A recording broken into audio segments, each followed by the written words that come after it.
everyone. We are here for the September 10th, 2024 Finance Committee. Can we take a roll call, please? Yes, we'll start with Committee Member Harmon. Here. Vice Chair Friedman. Here. Chair Gutierrez. Here. Do we have any public comment? No hands are raised. We'll move on to the first agenda item. Excellent. Good afternoon, members of the Finance Committee. My name is Keith DeMartini, and I'm the city's Finance Director. And it is my pleasure to present an overview of the proposed debt issuance for the new police station and Dwight Murphy Field. The agenda for today's presentation is to first review what the recommendation is to the City Council through the Finance Committee. This item will be going to the full City Council this afternoon for approval. We'll provide a brief project overview of both projects. We'll talk about the funding source for these projects, which will come from the Measure C district sales tax that the voters approved back in 2017. We'll talk about the structure of the financing and provide an overview. Our bond counsel from ORIC, Mr. Kevin Hale, will provide an overview of that. We'll talk about the budget implications of these actions today, and then we'll talk about the closing schedule of the financing and then take questions, public comment, and discussion. So the recommendation to the Finance Committee is shown here. It's very long. I won't read it verbatim. It's in the staff report. There are effectively two recommendations going to the City Council today. There's only one recommendation for Finance Committee, which is to basically recommend that the City Council adopt an ordinance which will effectively authorize the issuance of the debt of not to exceed $135 million for both of these projects. Let's first talk about the police station. This is a rendering of what the exterior of the new facility will look like per the existing drawings. This slide summarizes the major attributes and the benefits of the new station, and we do have staff here from Public Works and the Police Department if the Finance Committee members have any questions. But in short, this new police station will be approximately 65,000 square feet. It will house all of the department operations in one location. Currently, they are scattered in multiple locations today. There will be a secure parking structure for fleet and personal vehicles. There will be a shooting range and for training and certifications. There will be a simulator room, rest and control training area, fitness center, locker area. There will be rooms for community meetings, break rooms, a laboratory, and many other critical functions of the police department. The overall total project budget for this is $103.7 million.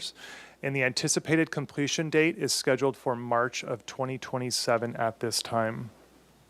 The next project that is proposed to be funded by this debt issuance is the Dwight Murphy Field. And this picture here shows a rendering of what this field is projected to look like at completion. This slide here summarizes the major attributes and features of the field renovation. It's a full-scale renovation of an 8.3-acre park.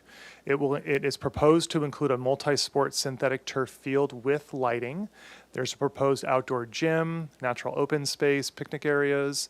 There's also a universally accessible playground that is being partially funded through a partnership with the Gwendolyn Strong Foundation. There is proposed to be accessible restrooms and walkways, parking lot, lighting.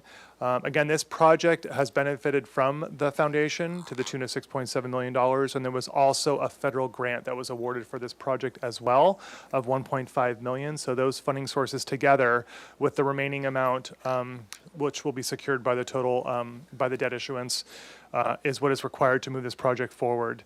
The total project budget for this project is $27 million with an anticipated completion date of March of 2026. So now let's talk about Measure C. Measure C was adopted by the voters back in 2017. On the left-hand side lists the allocations, the funding allocations that were articulated in the ballot language itself. And you can see that police and fire, also parks and youth and senior services were articulated in that ballot measure back in 2017. The City Council has further articulated what the priorities for funding allocation should be. That first resolution was adopted by the City Council back in 2018, soon after the measure passed by the voters. And it indicated that one of the top priorities should be for planning, permitting, and bonding for the new police station. And you can see that another priority on here was in regards to community projects such as parks. The City Council further articulated the prioritization of funding for Measure C back in a resolution they adopted not too long ago, back in December of 2023, for the next 5 years. The first one being, again, the construction and debt service payments for the new police station. And then also you will see a continued prioritization here for city parks, one of which is Dwight Murphy. Let me describe the financing team that has been very heavily involved in this effort so far.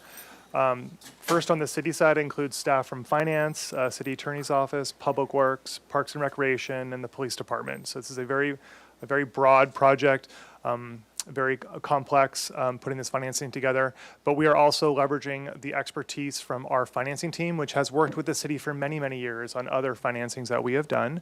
First, we have our municipal financial advisors from KNN, and they provide financial and program advice. They also act as our fiduciary, and so they act in the best interest of the city as an independent advisor. We then have brought on bond counsel from ORIC, that's Mr. Kevin Hale. He'll describe the structure of the financing, and they prepare all the legal documents, our disclosures, they're also our tax counsel, and they also prepared our official statement, which goes out to the investment community when it's time for us to issue debt. The money, once it is received, will sit in trust at U.S. Bank, which is the city's bank. They will receive and distribute proceeds of the debt, and they will effectively enforce the terms of all the legal agreements associated with the debt issuance. And then finally, one key component of issuing debt is that the city will receive a credit rating from both S&P and Moody's. And this credit rating assesses our ability to meet the repayment obligations of the debt issuance. Effectively, are we going to make our required debt service payments? They will issue us a rating, which will go out to the broad investment community as well. And so with that, I'll turn it over to Mr. Kevin Hale, our bond counsel, who's going to describe the structure of the financing. Good afternoon, all. So this is a very standard California lease revenue bond structure. In fact, it's substantially similar and in an abbreviated way to the city's 2009 airport terminal financing. It's a lease of an asset, of the property on which the police station will sit, that is leased back to a financing authority, and through that entity, bonds are issued. These are not bonds that require a vote of the people. These are not bonds that are bonds recognized by the city charter. They are JPA revenue bonds, again, a very standard California structure. As Keith said, we're also responsible for the drafting of the preliminary official statement, which is the document by which investors review the credit quality of the offering. The credit here is substantially a description of the city general fund and budget process and the health and recent collections of the Measure C revenues. I think I can leave it at that and just take any questions that folks have on the individual documents if you like. All right, thank you, Mr. Hale. We'll take questions at the end, but I'll move on to the final slides that we have prepared today. On slide 12 here, we list the budget impact. And so these are preliminary budget estimates at this time until we go out and actually issue the debt, till we know what the final interest rate is on the financing. And so all these numbers are just projections at this time. The total amount of project funds being projected is $111 million, again, for both projects together. There is a capitalized interest assumption of just over $15.5 million. There is a requirement to have a reserve fund established throughout the duration of the financing at just under $4 million. There is a cost of issuance. It does cost money to issue debt. Again, the consultants that we have to bring on are legal and municipal financial advisors as well as the underwriters. So there is a small cost in sort of in totality for the total amount of issuance. And then there is some market contingency built into the assumptions here, depending on what the interest rate fluctuation may occur from the time we get approval from City Council to proceed to what may happen in the interest rate environment. And so that is how we get to the total not to exceed cost of issuance of $135 million, again, for both projects. So what does this mean for the city's general fund budget? Based on these assumptions, that would require the city to pay approximately $8 million annually. That would be our annual lease payment obligation for this debt. The term that we are anticipating at this time would be 30 years. So that would be a requirement of the general fund for the next 30 years to make an $8 million lease payment obligation. Those payments would be made twice a year, so it would be approximately $4 million, sort of 6 months in, and then the remaining $4 million the final 6 months. This $8 million payment annually represents approximately 25% of the total annual Measure C sales tax revenues that we generate. Again, we generate around $31 million annually today. So it's around a quarter of the total amount of Measure C that we currently generate. But when you look at the overall general fund as a whole, the city's debt management policy speaks to what is sort of an acceptable level of debt that any public organization should have. We have our own debt management policy, and there's sort of a cap, not really sort of a hard line cap, but it's more of like a guideline that says we really shouldn't have more than 10% debt burden on the total general fund. And after this debt issuance is processed, our debt burden would be around 3.6%. And so in other words, there still is capacity if the city council were to consider financing additional general funded capital projects. There would be still some capacity before getting up to that 10% threshold. We currently don't have any or very, very, very little general fund debt at this time. So this would be really the sort of the first large one. So the schedule to go forward, again, this item is going to the full city council today for consideration. If approved, then the ordinance would be scheduled for adoption on September 17th. We're scheduled to have our credit agency rating meetings on October 2nd. Myself and the city administrator will meet with the credit agencies. We'll get an opinion. The ordinance would take effect a month after ordinance adoption, and then we're scheduled for competitive sale for this debt on October 21st. And if all goes well, it would close the first week of November. And we would then have the cash available so that we can move forward with both projects. Here is the staff recommendation to Finance Committee today. That concludes my presentation. We'd be happy to take any questions you may have. Thank you very much. Thank you. Do we have any questions? Yeah, Councilmember Harmon. Thank you, Madam Chair. Thank you, Mr. DiMartini. I appreciate it. Just one question. I just lost the slide.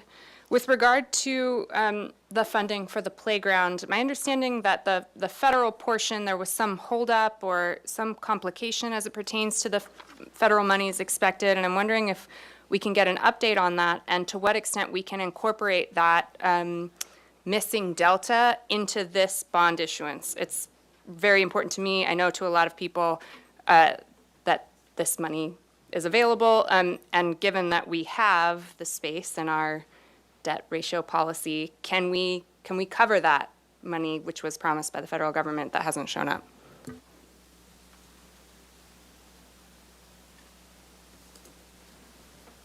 Chair Alejandra Gutierrez and Councilmember Harmon. The federal money that I think you're referring to is we applied for a $10 million grant via the State Parks Department. They advanced it for us, and we were disqualified because we didn't meet the minimum housing level in terms of affordability.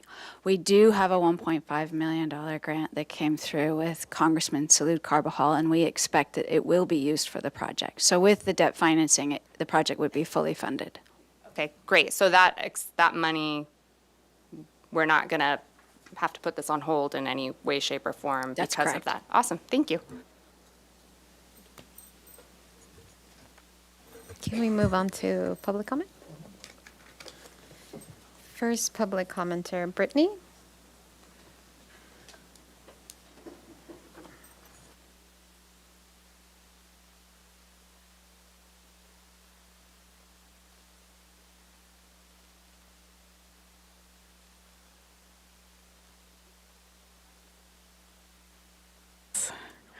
Terrifies me just a little bit, but not as much as taking my 3 kids to the park does. I am the parent of an autistic 5-year-old, and he's a runner. He elopes, and having public places where my child can go and enjoy a park and my children are safe is super important to me.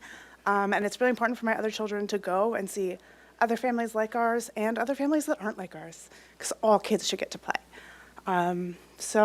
Just to keep it brief, this project is super important to me and super valuable to our community, and it would be a shame if it didn't move forward. Thank you. Next person, Katie.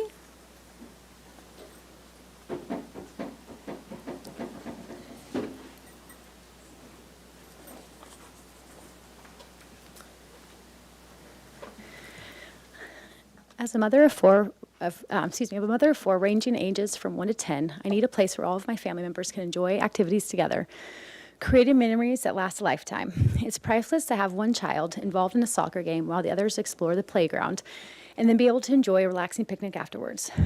These moments strengthen our family bonds and contribute to a sense of belonging within the community. Sorry, I'm nervous. The Dwight Murphy Project is so special because it's designed to be truly multi-generational. Grandparents can safely join in the fun, whether they're watching a game, taking a stroll, or playing with the little ones. It's rare to find a space that caters to each age group and makes everyone feel welcome and included. This project isn't just about recreation, it's about fostering togetherness, building a strong sense of community, and creating a place where families of all shapes and sizes can grow and gather for generation after generation. As a local business owner with property in the area, I know firsthand how critical this revitalization of the neighborhood is. For far too long, this space has been neglected, and its current state is far from what this community deserves. Beyond aesthetics, this is about creating an environment that fosters both safety and sustainability, where families, visitors, and businesses can thrive. Finalizing this investment now is not just a short-term fix. It's a long-term commitment to ensuring ensuring the area flourishes into a vibrant, dynamic space. This is a unique opportunity to breathe new life into the neighborhood, attracting more foot traffic, enhancing property values, and creating a lasting positive impact for everyone who lives, works, and visits here. As a board member and part of the multi-generation Santa Barbara family, my family and I are deeply committed to ensuring the success and longevity of this project. Our dedication to helping the Gwendolyn Strong Foundation fund the long-term endowment is unwavering, as we understand the importance of safeguarding this investment for years to come. This project represents an investment in the future, one that will create a lasting legacy of inclusion, community, and meaningful change that will ripple through Santa Barbara for generations to come. Thank you. Next speaker, Ivana.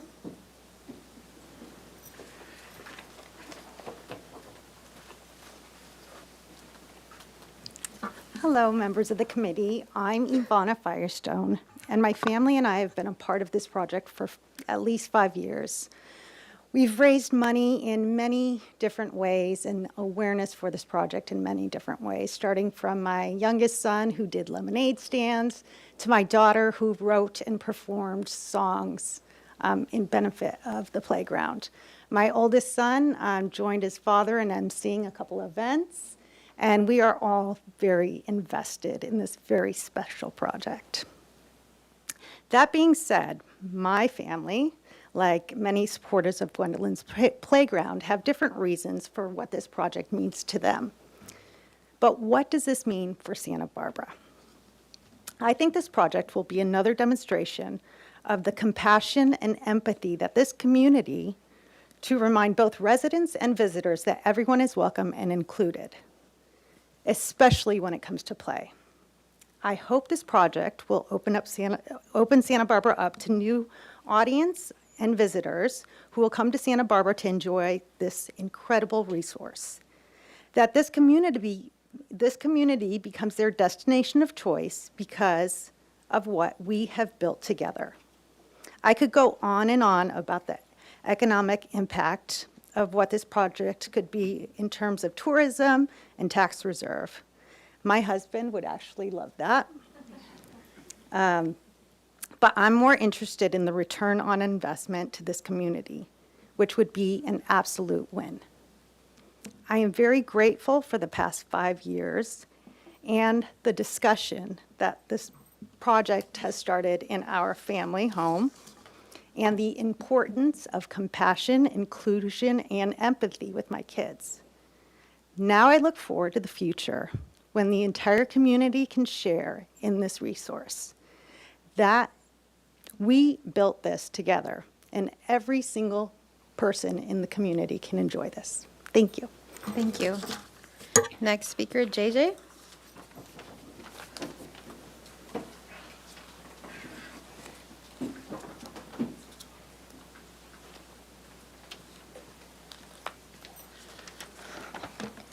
Hello.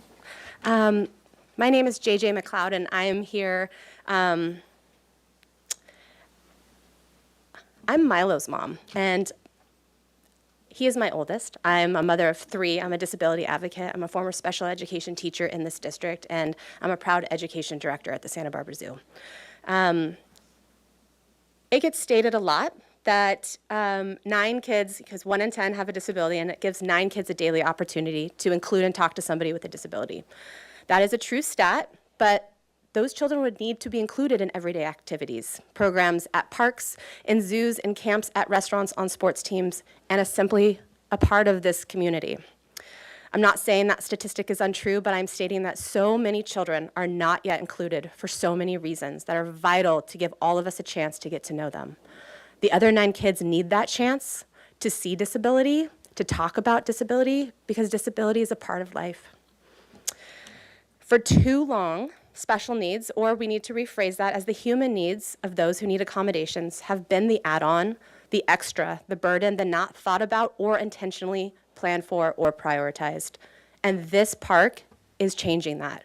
We will be known for changing the way that we plan and think about those with disabilities. We didn't have a lot of safe places when my children were younger, so we had to create them, and that was really hard. We had lots of trials and errors at parks around this town, but nothing fit my oldest son, and it simply wasn't safe to go outside with my family. When becoming pregnant with my son, Milo, I didn't think that playing, having friends, or the possibility of never hearing him say I love you was even an option. And that comes from somebody who studied disability advocacy and went into it as my job, as my career before having children. I needed a place like Gwendolyn's playground.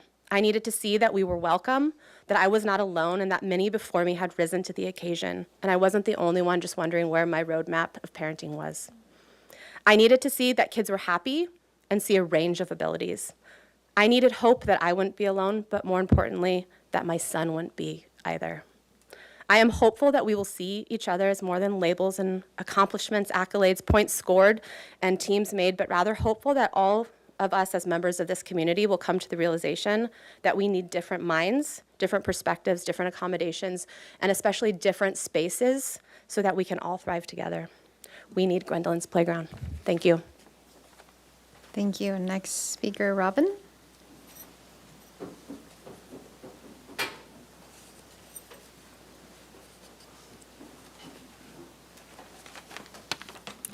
Good afternoon. My name is Robin Goza, and it's my pleasure to speak to the committee today with 3 hats that I'm wearing. I'm the president and CEO at MOXIE, the Wolf Museum of Exploration and Innovation. I'm the parent of 2 young children, and I'm also a personal donor to Gwendolyn's Playground. I urge the committee to approve the funding for the necessary renovations to Dwight Murphy Field, not only for the resulting enhancements to the existing area, but also to make way for this incredible, universally accessible playground. My son and his friends play Friday Night Lights flag football there every week. And we know firsthand the need for improved restrooms, lighting, turf, and entrances into the park, as well as better parking. It takes me a long time to find a parking spot there. We also know what an incredible asset Gwendolyn's Playground will be for our community.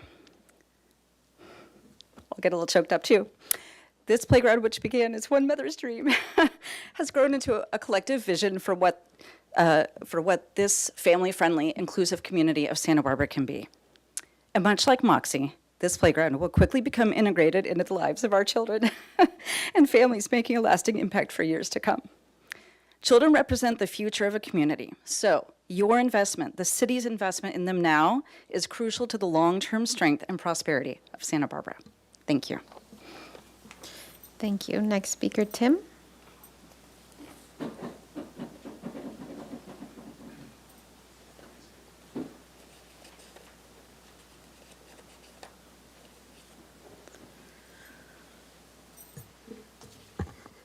Good afternoon. My name is Tim DeKine. I'm a local attorney and a parent of 6 children. The creation of Gwendolyn's Playground is just the beginning. To ensure that this playground remains a highlight of our city for generations to come, it's crucial to build a sustainable endowment fund. The Gwendolyn Strong Foundation is committed to contributing to this effort in several key ways. First, they plan to continue engaging with local businesses, organizations, and individuals to secure ongoing donations and sponsorships. By fostering these relationships, they can ensure a steady flow of support that will sustain the playground long-term. Second, they'll be working on developing partnerships with philanthropic organizations and grant-making bodies. These partnerships will help access additional funding and resources to support the maintenance and development of the playground. Finally, they'll be spearheading community outreach initiatives to raise awareness about the importance of the endowment fund.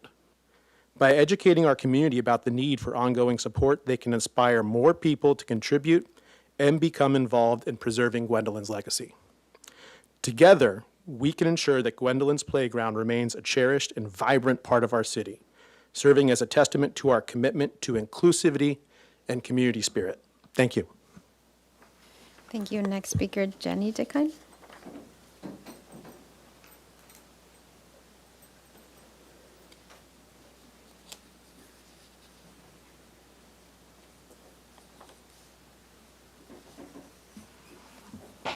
Hello. I'm here today to share my personal journey with fundraising for Gwendolyn's Playground. This project is incredibly close to my heart, and I've dedicated myself to raising the necessary funds to bring this vision to life. From helping with charity events to reaching out to local businesses and individual donors, I have seen firsthand the generosity and support that our community is capable of. Each fundraising event has been an opportunity to share Gwendolyn's story and inspire others to contribute to a cause that will have a lasting impact on our city. My involvement in fundraising is driven by a deep commitment to honoring Gwendolyn's memory and ensuring that her legacy lives on through a space that promotes inclusivity and joy.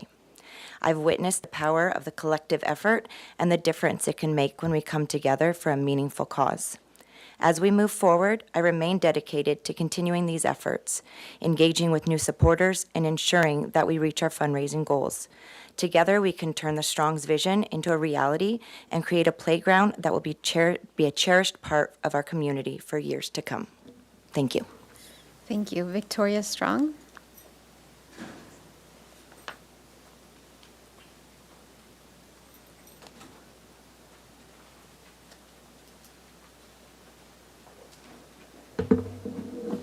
Good afternoon. It's a pleasure to see you all once again. As you know, over the last 8 years, I have worked alongside Parks and Recreation on the redevelopment of Dwight Murphy. We have thoughtfully engaged with the community and incorporated the input and ideas of our region in all aspects of this design. During this time, the Gwendolyn Strong Foundation has also worked diligently in fundraising $6 million for Gwendolyn's Playground, our region's first fully inclusive and accessible playground. My favorite aspect of this effort has been working with children who so quickly and earnestly understand play equity. They have eagerly saved their pennies, hosted lemonade stands, and even given up birthday gifts in lieu of donations for the project. All because they understand the value of play and belonging, and our community spaces should benefit everyone. The City Council has been an incredible cheerleader all along the way. And as you know very well, the council matched our funds last year. This project also received federal support with Representative Carbajal, securing $1.5 million for Dwight Murphy. This really is a model for positive and productive collaboration, and I hope it will inspire similar efforts. We now find ourselves at a critical juncture. Our donors have been waiting for years to see shovels in the ground. As many of our largest donations come from foundations with grant terms, meaning the unspent funds cannot linger in perpetuity. If we do not break ground in the next 6 months, those funds will have to be returned, and sadly, I do not think this project will survive. However, all of the previous investment and time and work into Dwight Murphy means it is now ready to go. We just need this final funding. With this bond, we can break ground. With this bond, this project survives. With this bond, I can go back to those donors who believe in this vision so much, and I can show them the progress and get them behind the endowment, which the Gwendolyn Strong Foundation is committed to funding, so that this project, this investment, is protected for decades in the future. Cities across the country are recognizing that investments in their parks and infrastructure will increase social equity and social opportunity for more people. Cities with well-designed inclusive playgrounds experience a 5x visitor rate. Communities that build spaces that are truly invitational to all are reaping numerous benefits and becoming gathering places for visitors near and far. We know this revitalization of Dwight Murphy will directly lead to increased tourism and dollars spent in Santa Barbara. We have been in this together, and now it's the time to take this opportunity to finalize funding and create this critical community resource, finally bringing equitable play to Santa Barbara, where everyone, regardless of race, gender, age, ability, or socioeconomics, can experience the health benefits of outdoor play, enhancing quality of life and a sense of belonging. Thank you so much. Thank you. Our next speaker is Annalise.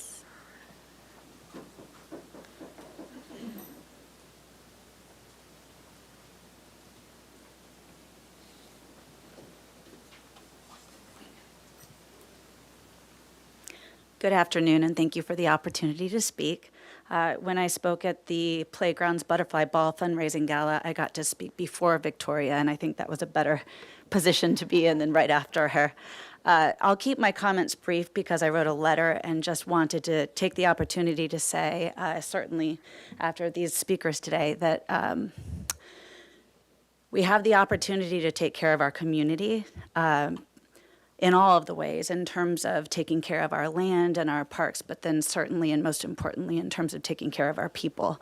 And I think that if we can all work together to do that in terms of making Gwendolyn's Playground a reality, we're all going to be much better for it. So thank you, and I hope this works. Thank you. Thank you. And our last speaker, Ben.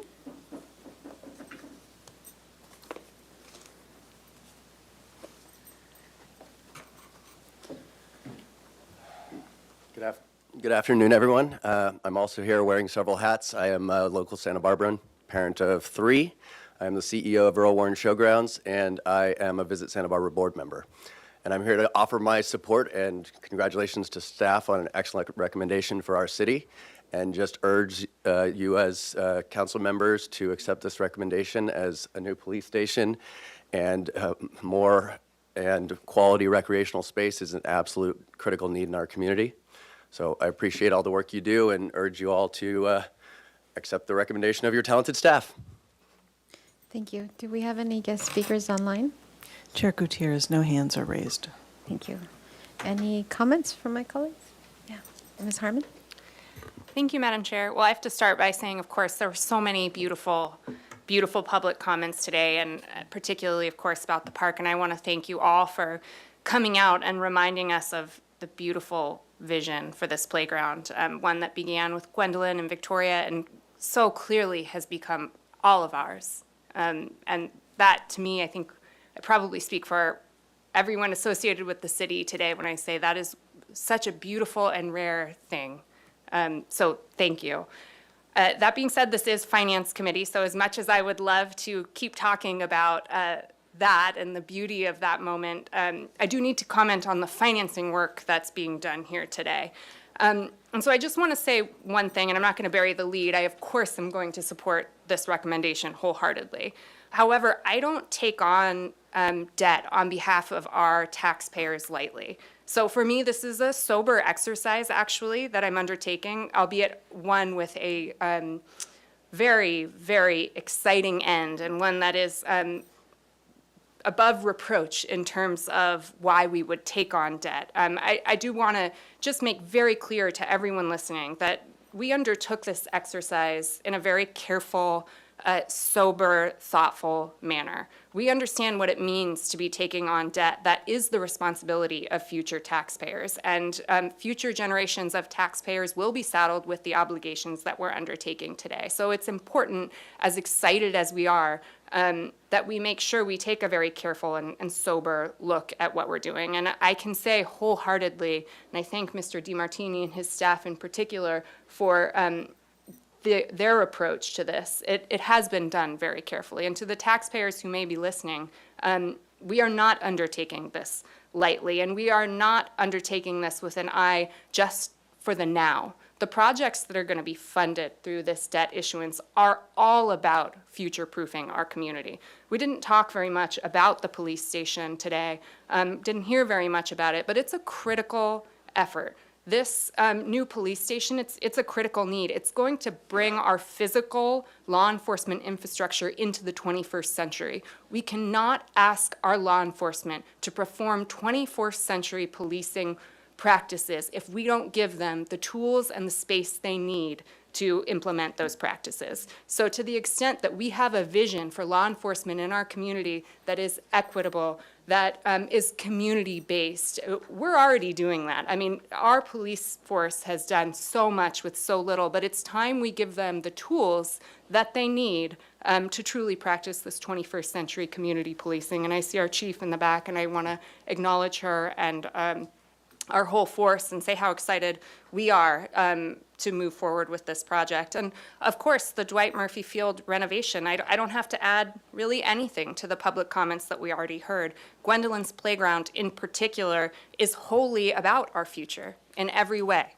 It's about equitable play, it's about open space, it's about freedom and health, it's about everything good, in my view, that we can possibly do as a city. So while I am very serious and sober in taking on the position to move forward with issuing debt and understand that that is an awesome responsibility that we have as city council members, there could not be a better use for this tool and this mechanism. And so when the moment is right, Madam Chair, I'm happy to make the motion to move it forward to council.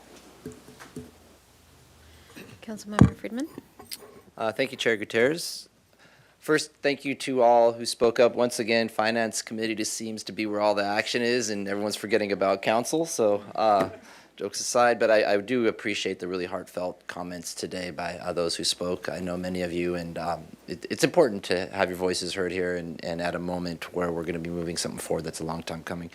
Not to be surprised, I concur with everything my colleague said on this. I want to thank our city finance staff, Director DiMartini, and all your staff and our consultants with us to move both these projects forward. And I want to add to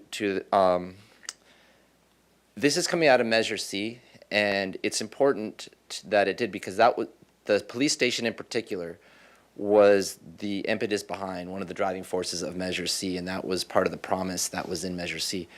And so now that we are moving forward with the police station, it keeps the trust that this tax was passed. There was a lot of question of why is it a general fund tax and not a specific tax for it. And there was going to have to be trust with the council in the future. And this shows that with that general fund tax, which is what it is, that the council has kept that promise and the trust to fund the police station.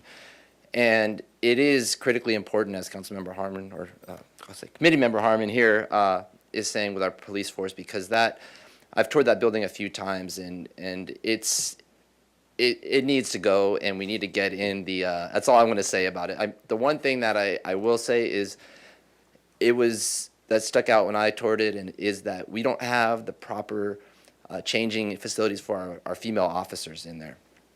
It's not equitable for our female officers when you compare it, but they can't fix it because of the building. And that's just one of the list of things. And we're going to have this new station that will improve the public safety of our entire city. And also, it's going to be a new recruitment tool for us in the future for law enforcement that are going to be coming here. And then I also want to add for the Gwendolyn Strong Foundation, I really appreciate the public-private partnership that we have with you. We couldn't do it without you and advocating for this project. And there is something, when you look at the city as a whole, there's a lot of talk about Paseo Nuevo and the Cumber Plaza Macy's and the housing redevelopments, and those two projects are the two biggest projects in the city in 50 years, and they're going to affect us for the next 100 years or more, and that's accurate. But there is a part of the discussion that if we're just building, that hasn't been taking place, if we're just building housing and we're not looking at the infrastructure for those who are going to be living here, whether it's public safety, whether it's accessible playgrounds, whether it's outdoor spaces, we are just going to shift the problem to the next generation, whereas if we build it now concurrently while we're building new housing, we're going to be much better off. And that's something that's critically important. If you go back 100 years ago, they built the harbor. They built the Santa Barbara Bowl. They built the courthouse. And these are all things that were built at the time that we are all enjoying day after day, year after year. And if they hadn't had that foresight and had just built housing there, think of how much worse off our community would be. So happy to support this and second the motion. And I also want to thank our Congressman Salud Carbajal for stepping up and making this happen as well. He was able to secure the funding. And so we have a great partnership with the city, Gwendolyn Strong Foundation, and our federal government, our congressman, and wanted to make sure that he's recognized as well. So thank you, and glad to second the motion. Thank you to my colleagues. I agree with both of their comments. I'm going to keep my comments very short. Before going into politics, my background is in education, and I actually started working with children with special needs, and we had a specific time frame when we would be able to go out to the playground. So hearing the public commenters, I want to thank you so much for coming, because I get nervous all the time. And for all the moms and dads that came, thank you for coming out and advocating for your children and being such great role models. I'm really proud to sit here today because as a local growing up, I've seen how much the city has grown. I was a police explorer back in high school, and even in high school, I hated going into the police department because it was so creepy. I'm like, it's so old. And so when people would tell me, constituents, like, why are we wasting so much money on the police department? I said, have you ever toured the place? And some folks have toured, and they're like, oh my God, Ale, you're right. But just to be able to have all of the departments in one building, I think it's crucial. And I've been a huge advocate for the police department. I've seen how that department has grown to be more of a community policing, and very proud of our chief and every officer. But I'm especially very proud of the city that I live in and the community members. I've always said it, when the city of Santa Barbara comes together to solve a need, they make it happen. So thank you for everybody that has helped this initiative for the park, and super proud because both projects are in my district. So let's move the motion. Committee Member Harmon? Thank you, Madam Chair. I very happily move staff recommendation. I'll second. Can we get a roll call, please? Yes, motion was made by Committee Member Harmon, seconded by Vice Chair Freeman. We'll start with Committee Member Harmon. Yes. Vice Chair Freeman. Yes. Chair Gutierrez. Yes. That motion passes unanimously. Thank you very much.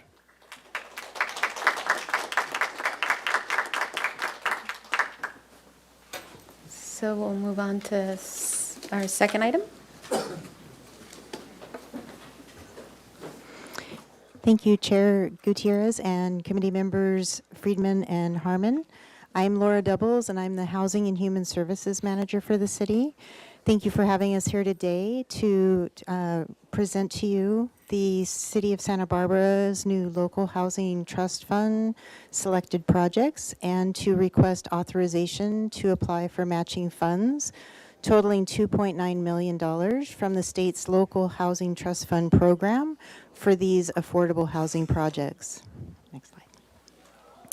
Council adopted ordinance number 6138 back on January 23rd of this year, which established the City of Santa Barbara's local housing trust fund. That fund's purpose is to leverage locally generated dollars for the production and preservation of affordable housing units. About 2 months ago, July 9th, the State Housing and Community Development Department, otherwise known as HCD, released a Notice of Funding Availability, which we refer to as a NOFA, for its 2024 Local Housing Trust Fund program. They announced approximately $53 million is available. And good news, there's 15% of these funds that the state will set aside for new local housing trust funds, such as ours here in Santa Barbara. If awarded, the program matches dollar for dollar funds that are provided to local housing trust funds that are established by cities and or counties. Next slide, please. And the program funds shall be used to provide construction and or permanent financing loans at 3% simple interest for a variety of affordable housing eligible activities. The Santa Barbara Local Housing Trust Fund available balance is currently is approximately $2.9 million to provide for matching funds.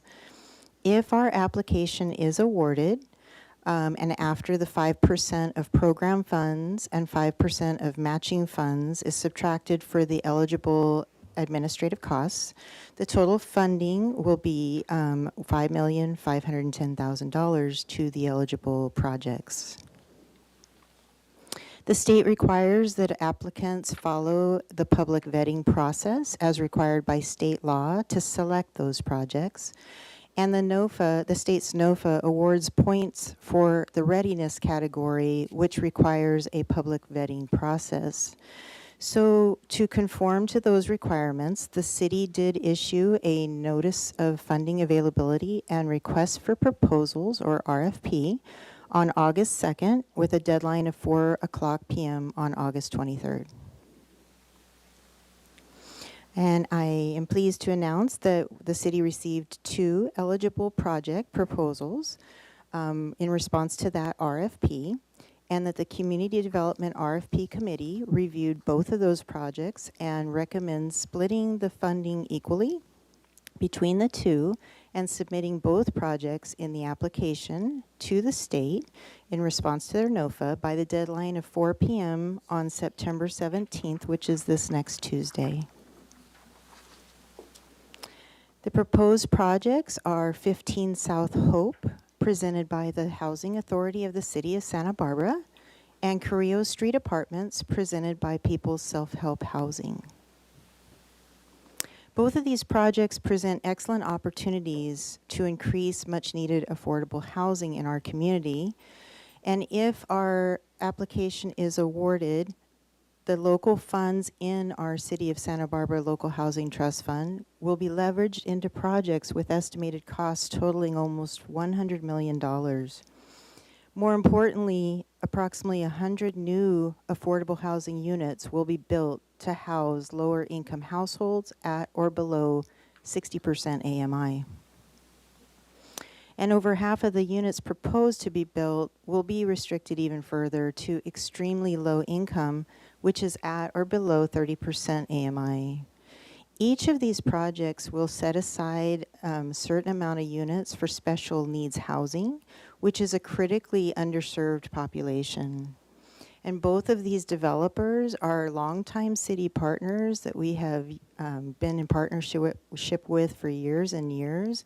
And they have excellent histories in developing, managing, and operating our affordable housing properties that are even currently in the city.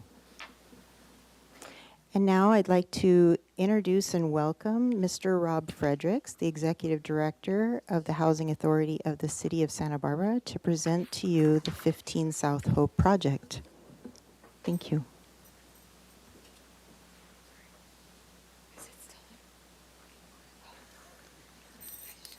Thank you, Ms. Doubles. Good afternoon, Chair Gutierrez and Finance Committee members. So pleased to be here today and thankful that we were selected as one of the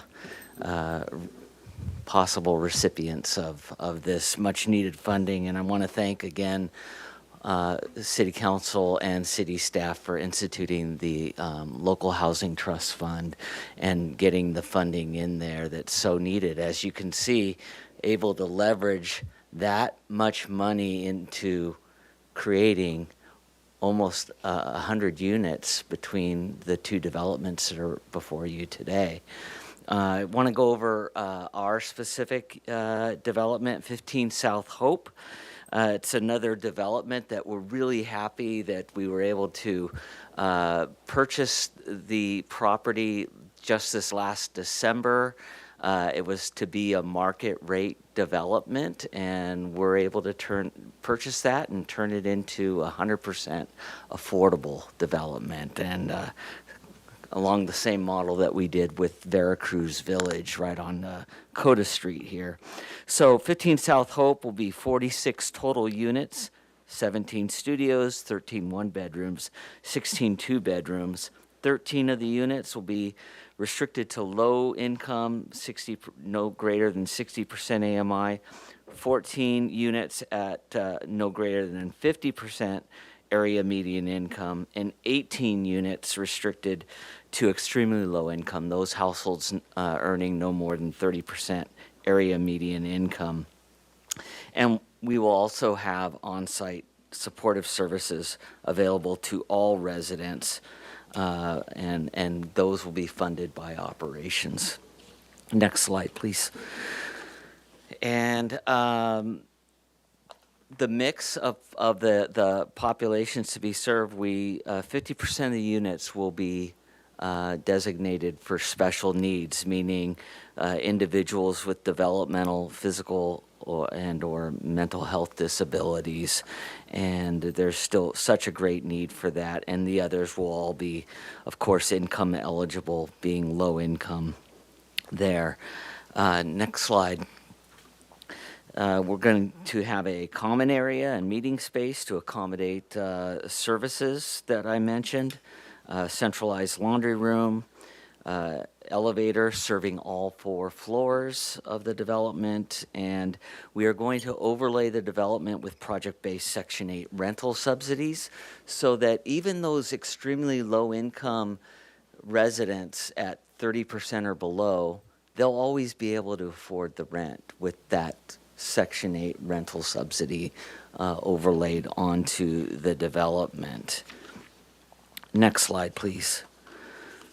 We'll also be providing 20 parking spaces at grade and 46 parking stalls. One of the things we did is we reverse engineered the development, value engineered to see where we could save money, what's necessary for this development, what's not. There was a subterranean parking originally planned for this development, and we don't need that extra parking for the population we're serving. We've proved that out with our other developments. So we're getting rid of that extra cost there because that's not needed. And also because there's a close proximity to all of the amenities in the neighborhood and shopping and other services. And it's along a transportation corridor, State Street, with a MTD bus stop. Next slide. Here's our, want to go over our sources and uses real quick here. So the total projected budget is $41,200,000. That's split between land cost of the $5.4 million that it costs us to purchase, the construction costs of $30 million. That's direct hard costs, and our soft costs of $3 million, and then the developer fee that the housing authority earns as the direct developer, that we then take those funds for our next development opportunity that we can take advantage of. Next slide, please. The sources that to take care of those uses, we will have to still get a permanent loan of just over $12 million. That will be, the debt service will be taken care of from the operations. Even though they're affordable rents, they'll be able to service the debt on that property. We'll have we'll be deferring our developer fee of $2.1 million. We'll still have a funding gap of $2.7 million that we will arrive at through other means, whether it's the housing authority reserves or other funding opportunities. and we'll have the local housing trust fund match, hopefully, that we're before you today of $2.755 million, and then the tax credit equity, the all-important tax credit equity that really is the main driver of affordable housing funds for any size of affordable housing of $21,250,000. And that arrives at the sources of $41,200,000 to take care of those uses. Next slide, please. So here's the area of the of where we are located. You'll see that red dot there on close to the corner of Hope and State. That's where the property is located. Next slide. This is a radius map that highlights some of the amenities close by at a quarter mile and a half mile. Very walkable to stores for grocery shopping, restaurants, medical care, all of that's very walkable distances. And next slide, please. And our timeline here. So one of the advantages of purchasing this property really fully entitled by the city of Santa Barbara in the form that we purchased it at is it's really almost shovel ready with that value engineering of taking out that subterranean parking lot, and we're taking some minor architectural revisions back to ABR, and we'll be ready for receiving a revised building permit in January of 2025, and we will be applying for tax credits in the first round of next year and in February. And then we should have that announcement of an award, fingers crossed, in June of 2025, close all of our funding in September of next year, and rock and roll with development in September of next year. So our team is fired up and ready to go, and so am I on this this affordable housing development that's so needed in the community. So thank you. A lot of information I just threw at you, but wanted you to have the full breadth of what this development's all about. Laura? Thank you, Mr. Fredericks. And now I'd like to bring up Ms. Veronica Garcia. She's from People's Self-Help Housing. Go ahead and advance. She's the Chief Real Estate Development Officer. Thank you.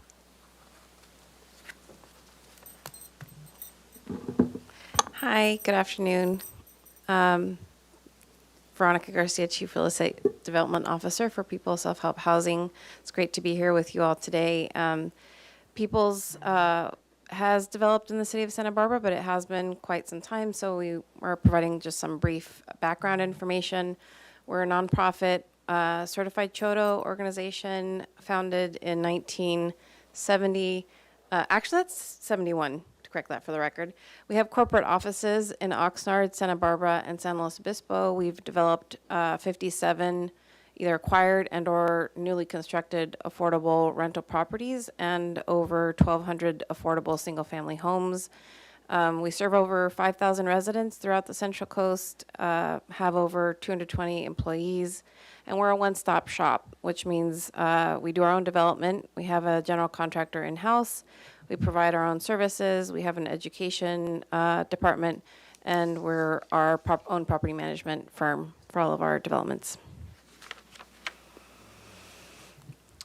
Some background on our experience in the city of Santa Barbara proper. We currently own and operate 7 distinct affordable housing properties, representing 228 units. And looking at our combined wait list across the portfolio, we have over 1,600 waitlisted households waiting for an affordable housing opportunity, which is one of the reasons we were really excited about the prospect of getting control of an additional piece of property in Santa Barbara. Getting site control is a significant barrier in the city because of land values. We develop throughout the Central Coast, from Santa Ventura to Monterey County, and city of Santa Barbara really has the highest land value, and that's one of the most significant barrier to entry for anyone contemplating wanting to provide affordable housing as a resource. The Creo Street Apartments project concept would provide 100% affordable, newly constructed apartments.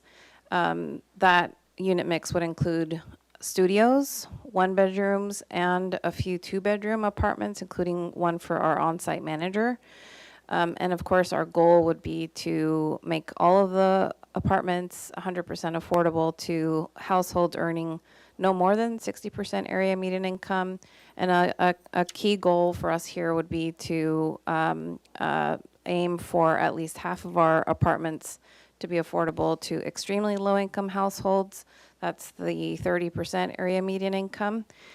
And given the unit sizes being on the smaller side, we would anticipate likely serving special needs populations that could range. At this point, we don't have any funding sources that are actually limiting occupancy to any specific special needs population, but whenever we have smaller units, we are often serving households ranging from, extremely low-income seniors or adults with a developmental disability, or folks who are formerly unhoused. And because of that, we would also anticipate providing supportive services on site through our own supportive housing program. This is our site location would involve 4 separate parcels. Combined, we would have 0.71 acres.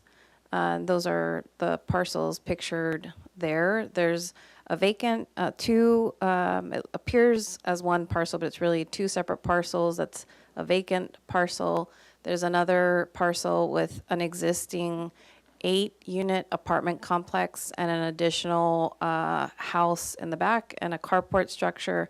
And then the 4th parcel is just across a drive aisle, which is actually serving currently as a parking lot for the existing housing.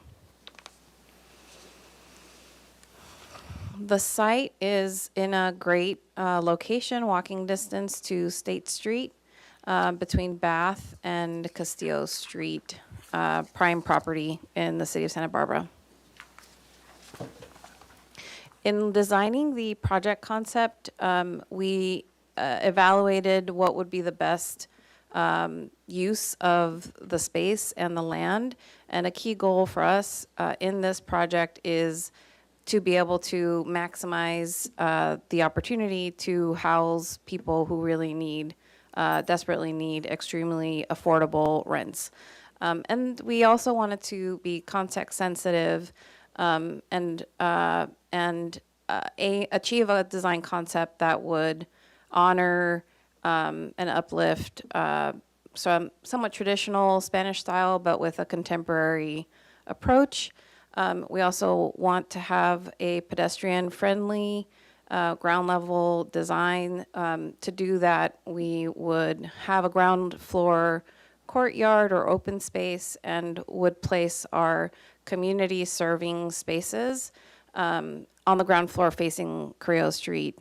So we really would be trying to aim for a neighborhood-friendly, approachable design concept. And this is a conceptual design, but this is our first attempt at a concept. And again, this is the courtyard, interior courtyard.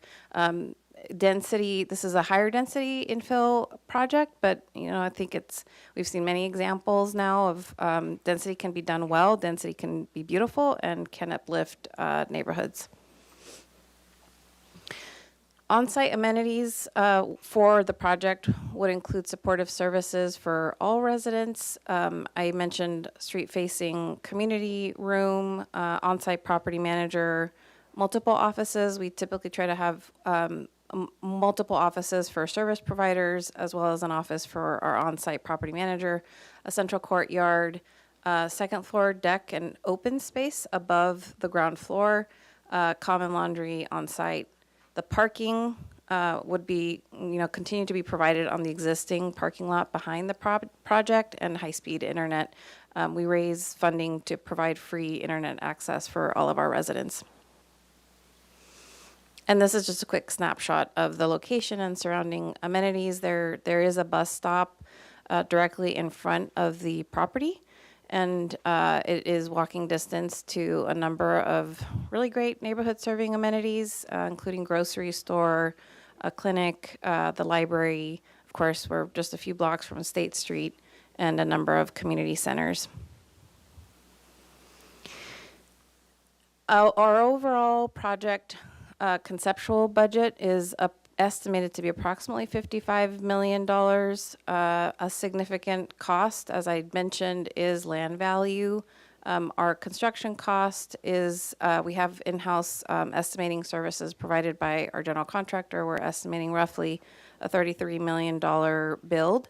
$10 million development cost, that includes everything, including developer fee, architects, engineers, professional advisors, consultants. Financing costs, that figure is related to, we have multiple loans for the project, which you'll see shortly. Affordable housing requires layering and assembling a number of various sources, including most fundamentally the tax credit, low-income housing tax credit. As for sources, we're anticipating a permanent loan, a long-term permanent debt for the property of approximately $14 million. The City of Santa Barbara Housing Trust Fund would help directly offset the cost of the acquisition, which, as I mentioned, has been a significant barrier to be able to produce additional affordable housing in the City of Santa Barbara. We would be applying for local sources, as many local sources as possible. We've had some success with County of Santa Barbara. We'd be applying for home or other local dollars, such as impact fee loan. In other jurisdictions, we've been able to secure long-term impact fee loan or other local sources. But overall, we'd be looking for a state source is a really significant piece of the puzzle here as well. And given the project's location, we think this project could be a great candidate for a number of state sources that could be available in 2025. And that our affordable housing, multifamily affordable housing, is traditionally built with the low-income housing tax credit, and that whole system is a competition. You have to compete in order to access the tax credit award, and that system is based on tiebreakers. And the tiebreakers, the higher local and state investment that you have in your project, the higher your tiebreaker. So the higher likelihood you have to actually secure an award. So we'd be aiming to have a tiebreaker in that range of 53 to 70%. So our funding sources are designed to get us in a winning range for the tax credit program. A proposed timeline for the project would start with the option period itself, which we have not triggered yet because of the acquisition loan and other financing interests that will start to incur as soon as we enter the option period. We'd have a year in total to acquire the site. We would look to obtain approvals during that period of time or sooner if possible. And in 2025, we would begin our fundraising efforts to secure the local and state dollars that we need to leverage a tax credit award. And if we're successful in obtaining a tax credit award, we would close our construction financing by November of 2027. That timeline can move up by nearly a year, depending on how quickly we're able to assemble other state and local sources in order to compete for the tax credit award. So this is a conservative timeline, but if we close construction financing by November of 2027, we could actually complete construction about 2 years thereafter.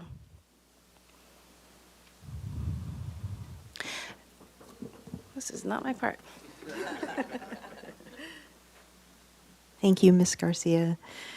And so we'll continue on here with our general plan goals. The new City of Santa Barbara Local Housing Tax, or Trust Fund, sorry, and the State Local Housing Trust Fund Program both contribute to the city's goals as outlined in the city's housing element.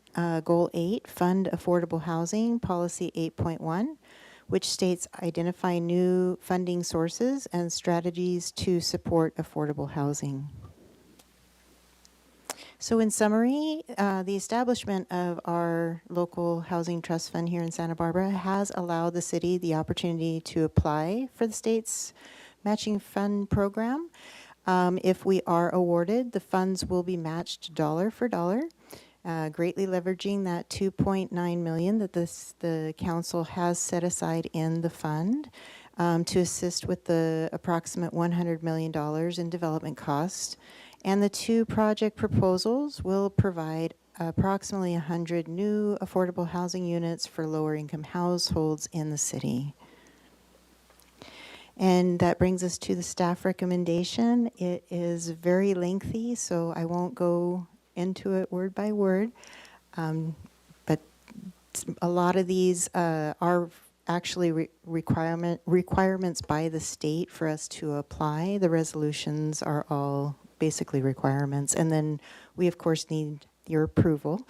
And if you approve, then this afternoon we will be doing this presentation again and holding a public hearing to get any comments on the projects to gain the council's approval as well. And that concludes our presentation. Thank you, and we're all here for any questions you may have. Thank you. Do we have any questions? Councilmember Friedman. Thank you, Chair. Just one question. It's ancillary to this, but it's part of the project. And there's the 9 units that are on the property for the People's Self-Help. And then, so what happens to those individuals that are living there when this project, assuming it goes forward and it's supported, it goes forward? How are those individuals going to be, their housing needs going to be addressed when the project gets redeveloped? Thank you, Committee Member Friedman. I'd like to bring up Ms. Garcia to answer that. Thank you.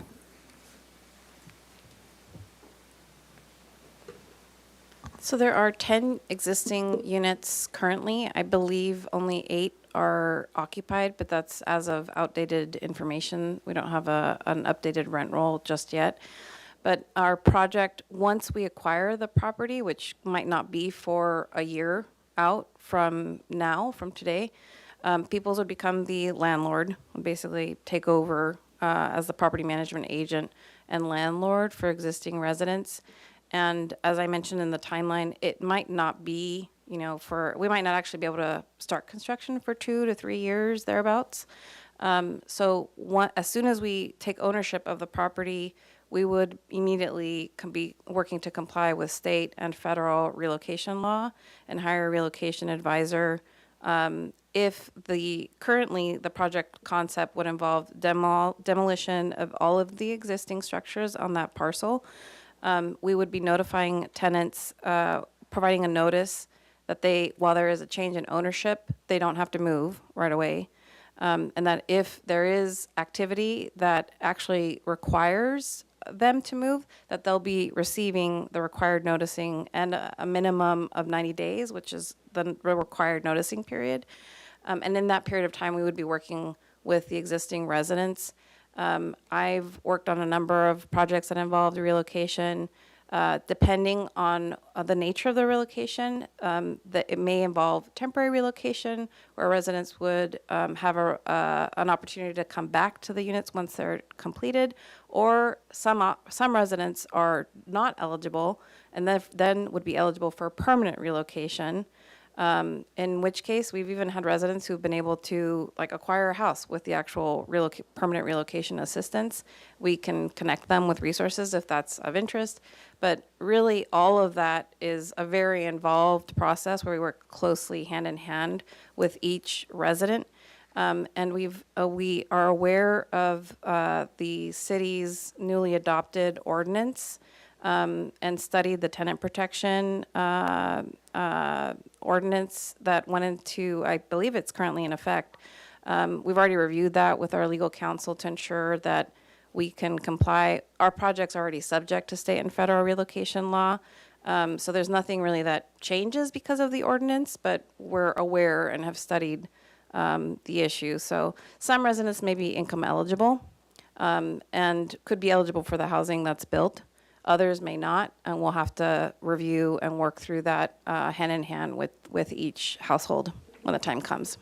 Thank you for being so thorough. I just had noticed it when the staff reported, and the fact that you're proactively working on it, because that's all I needed in terms of just making sure it was addressed proactively and in a timely manner for all the residents that live there. So thank you. Yeah, of course. Councilmember Harmon. Thank you, Madam Chair. Just one very quick question, Ms. Stubbles, for you. Thank you so much. This is really, really exciting. I noticed there was a line, I think either you said or maybe it was in the staff report, that to the extent one of these projects is not able to go forward for whatever reason, that funding will go to the other project.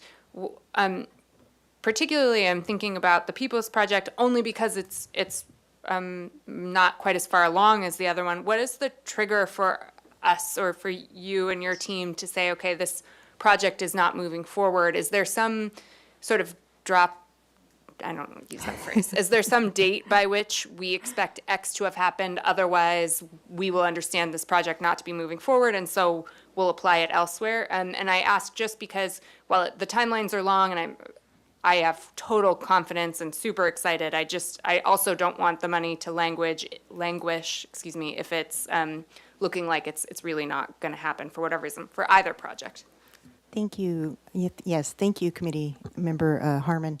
Very good question. And yeah, I put that in there because I do want that backup for us to be able to switch and put all of that funding instead of having it go back to the state for sure. We actually have 60 months or 5 years from the time of our award to actually have like our loan agreements and everything in place for a project. Being that Peoples has only basically 12 months once they exercise that option to acquire that property, that's one of the reasons too that it's a good opportunity for the city to be in on the acquisition, because we basically buy that property with them.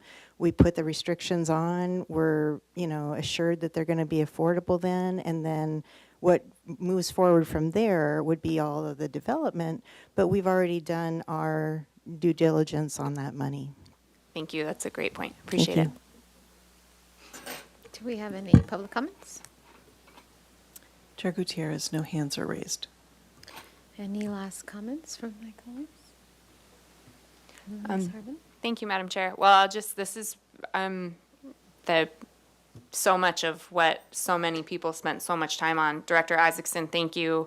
Ms. Stubbles, both of you put so much work into creating this, and Ms. Connect as well. Everybody, frankly, now I'm naming everyone in this room, but no, I mean, it's so awesome. It's so gratifying, so often.